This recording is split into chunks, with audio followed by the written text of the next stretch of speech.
This is a message to some black South Africans, not everyone, because most black South Africans are passive, undereducated, not serious about work, entitled, lazy, and just self-destructive. But to some of you who are woke, who understand that there's a serious problem that we have in South Africa, this message is for you. And I'm going to need you guys to start taking yourselves very, very seriously. South Africa spends an average of 6 million to 6.5 million per month to deport undocumented foreigners, illegal foreigners. The total deportation budget for the Department of Home Affairs translates to an annual expenditure of 70 to 78 million rand. 70 to 78, let's call it 80 million rand a year that Home Affairs uses to deport illegal foreigners. But how many are they deporting? Between 51,000 and 69,000. Let's call it 70,000. 70,000, 80 million. 70,000 a year, of which we've got millions of undocumented foreigners in South Africa. Which means you're going to need billions to deport them, and they are obviously going to come back. So you need to accept that illegal foreigners are not going anywhere. They're not. What's even more triggering is that South African jails currently house between 22 and 27,000 foreign nationals, making up about 13 to 15% of all of the total prison population. This costs taxpayers, the Department of Correctional Service, it costs taxpayers 11 million rand per day. 11 million rand per day to look after these 22 to 27,000 foreign nationals who are sitting in our jail cells. Illegal foreigners are not going anywhere. I don't care what March and March says. I don't care what Ngizwe Mchunu and Phakelele Mthakathi says. I appreciate that they've raised this as a topic and it's being discussed. I don't see any impact. I'm not aware with the marches in Durban and Joburg and Pretoria and Mthatha and Mpumalanga. If spaza shops have closed, I'm not aware if people have been deported. I'm not aware if anything has changed fundamentally. What I see, sadly, is I see them constantly asking for money, which means this has basically become their full-time job. I see them getting some type of clout. I won't be surprised if they go into politics soon because they are building brands for themselves. But in terms of real impact, 80 million rand to deport about 70,000 people. Yes, it doesn't make sense. There are a couple of groups in South Africa who came through as somewhat of illegal foreigners and have never left.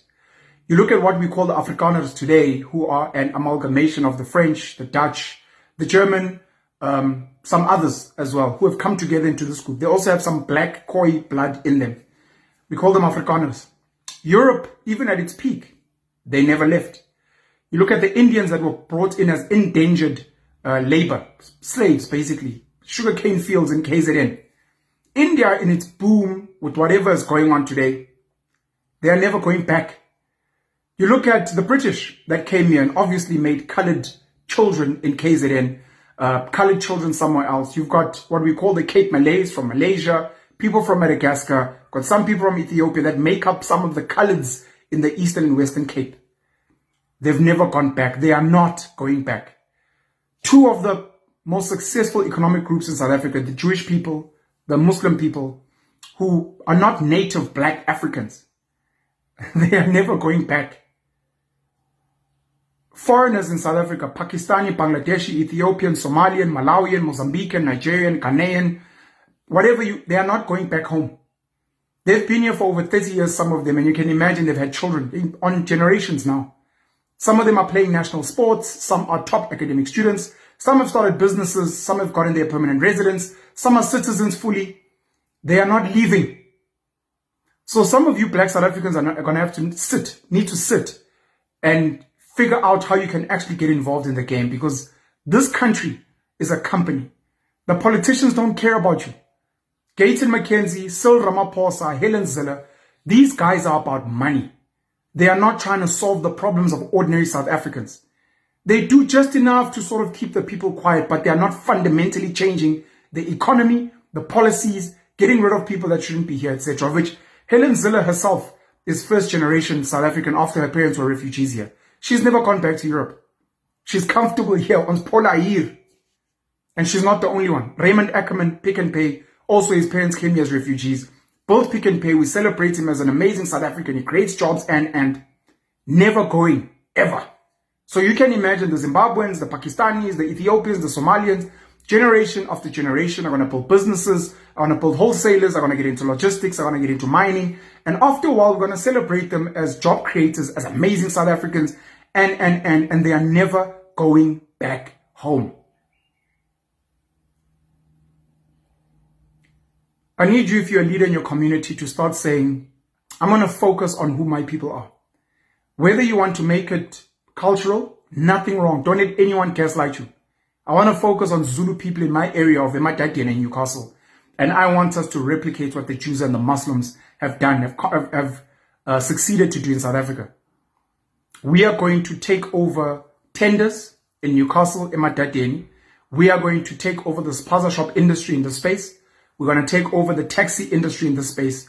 We're going to take over the coal mines and other mines in Newcastle and around surrounding areas, of which those mines at some point were run by Shanduka and Glencore. We're going to take over steel, which was Iskor and then became Metal. We're going to take over that as a group of Zulu, Newcastle, Madadeni folk. And we're not going to let people from outside come and take over this economy. It's going to be ours. And we're not going to let Zulus from Durban or Ladysmith or Dandi or Vryheid come and get. This is ours. We're going to take care of it. So you're going to need to have an economic plan for your area. Forget the whole country. You don't have control over the whole country, and it's politicians and capitalists that are distracting you. We need black South Africans to aggressively get into spaza shops and to tell their neighbors, to tell their people at church, to tell the people at school, guys, we are locals, we are black South Africans, and we run spaza shops. We need you to buy from us and stop buying from my friend, because they're taking their money and they're sending it out of the country. And that's where your kids are unemployed and high on drugs and alcohol. I need black South Africans to become zamazamas and not let people from Lesotho, Malawi, Mozambique come and mine here and then complain and whine and be scared of them. Black South Africans need to say, okay, Kwede Mantashe at the ANC is protecting big mining houses from overseas. We're going to become zamazamas ourselves. We're going to get guns. Just like the taxi industry, we're going to make sure that our minerals are ours. And once we are organized, we're not even going to sell in the black market to these mining companies. We're going to create our own platforms and sell directly to market. Because we have got critical minerals in South Africa. We have got all of them, the ones that are needed for AI, for technology, for cell phones, for electric vehicles. Your cobalt, your coltan, your lithium, your chrome, your platinum, your copper, your coal, your gold, your whatever you want to call it. We've got it all here. Between South Africa and Zimbabwe, I said to Shaka Mulaudzi, an amazing mate and a mining guru who speaks about, I think 90% of platinum is between South Africa and Zimbabwe. We should be saying we will take ownership. And yes, it's going to lead to wars, because these guys are not going to take this lying down. The Glencores of this world, the Trafiguras of this world, the Vitols, of course, assisted by your BlackRocks, Fidelity, State Street. These guys are going to fund whatever rebel groups they want to call them. As we see with double M23, with Paul Kagame and the guys in the DRC. Now, these guys, they terrorists. They like an ISIS. They're like Al-Qaeda. They are they revolting against democracy. And America is going to send bombs and military. But you must fight. You must fight. Become zamazamas. Infiltrate government and fight for artisanal mining. If Jacinta, if Ngizwe, if Phakelele Mthakathi was saying we are fighting for artisanal mining, we are fighting for spaza shops, we are fighting for our neighborhoods to be fenced. We want government to give us a budget to fence Soweto. We want to fence Alex. We want to fence Deep Sluit. And we want to make sure it's only black South Africans there that are benefiting. I'm starting to build a theory around why Nhlanhla Lux left Operation Tutula. Last week, Zandile Dabula, the leader and president of Operation Tutula, also left as the leader and left as a member. I think they've seen something. I think they've realized that this fight is too big. They've realized that black South Africans themselves are not serious. A lot of them don't even care about people being here. That's why they buy from whoever and hire whoever and sleep with whoever, etc. And they help them. They collect bribes from them. They front for their businesses for funding, etc. They're like, this is not going to change. You are going to need to move like Jews and Muslims. In the area that I live in around Johannesburg, your Emerentia, Greenside, Roosevelt Park, Montgomery Park. I know also Rosebank, Illovo, those areas. The Muslims are congregating. They are building mosques. They are meeting every week. They are beginning to buy up all the residential and then all the business properties. And they are cornering the economy, at least in Gauteng. Never mind Fordsburg and Mayfair that they've colonized successfully and that they run as like a mini India, mini Middle East. The Jews have done the same. In Joburg, you think of Linksfield, you think of Sandringham, you think of Waverley. There's these Jewish neighborhoods. There's these Jewish neighborhoods where it's just Jewish people. And on Saturday, when they get to walk around, they are gunned. They are armed men with huge guns to make sure that they are safe. They've got their own schools like King David. They run industry. Bidvest, Discovery, as I said, Pick and Pay. They run the economy. They run the banks. Investec. They run Transaction Capital. They own SA Taxi, which funds taxis. Small group of 70,000 people. I think the Muslims, they might be like maybe 1 million, if not less. They're not operating like South Africans. They don't put South Africans first. They don't put black people first. The Afrikaners. I mean, we just had Nampo, the biggest agricultural festival in South Africa, where rich farmers are landing in helicopters and private planes, and Afrikaners who own ZZ2, who own Wilderklaver, who run agriculture, who are the biggest mining contractors in the country. Even if a mine is from Australia, from Canada, from America, the people that are doing the digging are Afrikaners.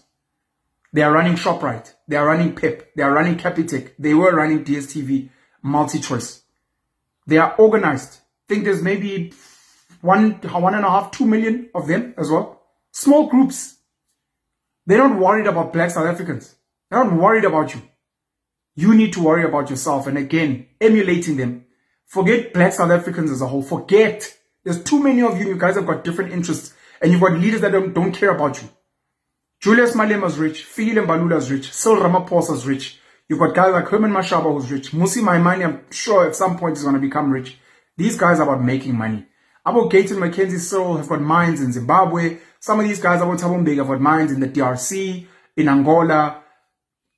These guys are about making money for themselves. And I'm going to need you to stop giving them power, energy, resources, and focus on your own communities.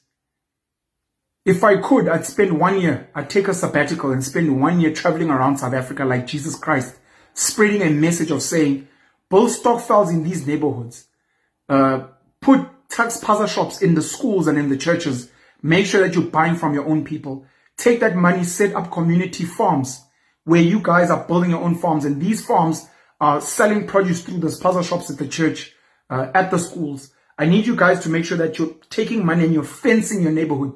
It's gated, and then you guys have members, you have fingerprint access, you have facial recognition. You know every single person in this neighborhood. All the businesses in this neighborhood are owned almost like a monarch, almost like the UAE socialism, to say we all have a share in the businesses here, and all the profits get funded in the schools, they get funded in the churches. The reason we don't have potholes, the reason our clinic operates like a private clinic is because of all the profits from this economy that we own here, including any minerals that we have in the area and any other businesses that you have. You're going to have to take yourself seriously or nothing will change. The politicians do not care about you. They only care about money. And the more we give them power, the more we sit and interview them and let them lie to us, and we listen to their manifestos and we protest and we sing and gumnandi, we are destroying ourselves. And if it's not going to be some of you, it's going to be some of us that are going to get organized. You know, as much as we are not galvanized, my community of, never mind my colored and white and Indian friends, forget them. I appreciate them and I love them very much. The black people in my circle are very well off. We're not into politics. We're not into campaigning, and we are well off. We are building businesses. We are making an impact. We're creating jobs. But, so I don't need that. I'm not poor. I'm not living in a shack or ikasi. But I really want you guys to rise up. You know, apartheid, outside of oppression, outside of forced removals, outside of being kept out of the mainstream economy, I can tell you now, yes, white Afrikaners, the vast majority are racist. But apartheid was eventually going to turn into something beautiful for black people. I can tell you now. If the globalists, the global capitalists did not intervene and dismantle it, I fundamentally believe one of the reasons Verwoerd was assassinated was because they had an economic model that was actually going to uplift black people. And the Zulus and KZN were going to build a strong economy, and the Tswanas and Putatswanas were going to build a strong economy, and the vendors were going to build a strong economy, and the Amaklas are going to build a strong economy. We had phenomenal institutions like Forte, University of Zululand. We had banks like VBS. We had Poputatswana, which was developing phenomenally. Never mind Royal Bafokeng. People were developing. Black people were developing. They were building banks. They were building institutions. They were building economies. Eventually, they were going to run the ports. They were going to start mining. But it was like, we can't have this development. Build a rainbow nation. Let's centralize the power so that we don't have black people moving up in the world. I think that's where we are now. And then make sure you dismantle the state-owned enterprises which uplifted Afrikaners out of poverty. Dismantle them and privatize everything and make sure that everyone is a grant recipient. And put up so much red tape that people cannot build banks. They cannot get into mining. They cannot get into farming. This is such an important conversation, and the fact that people are not having it is disastrous. And this is for black South Africans, but I can tell you now, all Africans across the continent, my Congolese brothers and sisters in the Congo with the minerals that you have, my Angolan brothers and sisters with the oil that you have in Angola, the Nigerians with the oil and the gas. It can't be that you guys are just worshipping Aliko Dangote and Femi Otedola. You guys are meant to be involved there. The Zimbabweans are leaving wealth in Zimbabwe. There's farms, there's lithium, there's tobacco in Zimbabwe. There's wealth. Mozambique has got a pumping harbor and port. It should be one of the biggest importer from China to the rest of the African continent. Papano Pasha wrote an amazing piece around how Ghana does not have the moral authority to come speak out or call out South Africa, challenge South Africa around xenophobia when they have earmarked jobs in Ghana for locals. They have kicked out foreigners in Ghana from back in the 1930s, 1960s. But they have the audacity. Ghanaians who have been chased out of Nigeria, Nigerians who have chased out Ghanaians, want to have the audacity to come and tell South Africa something which tells me that there's an agenda here around the xenophobia, what. There's an agenda, and it has to do with capitalism, and it has to do with critical minerals on the African continent. And the so-called politicians who are puppets for the West, for global capital, who do not give a fuck about the citizens and who are entrenching the Berlin Conference, saying that no, these are going to remain different companies, we call countries, that serve Western agendas. I'm going to stop there. It's very upsetting. Black South Africans need to catch a fucking wake up. Now.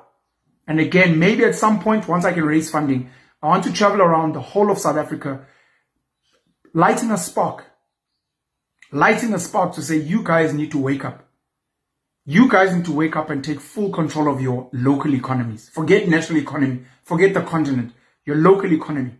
And stop sending your kids to big cities there and leaving wealth back home so that foreigners, white, Asian, African, are coming in to come and build their wealth in your kasi, in your squatter camp, in your town, when you claim that there's no money there because you're sleeping. You need to wake up.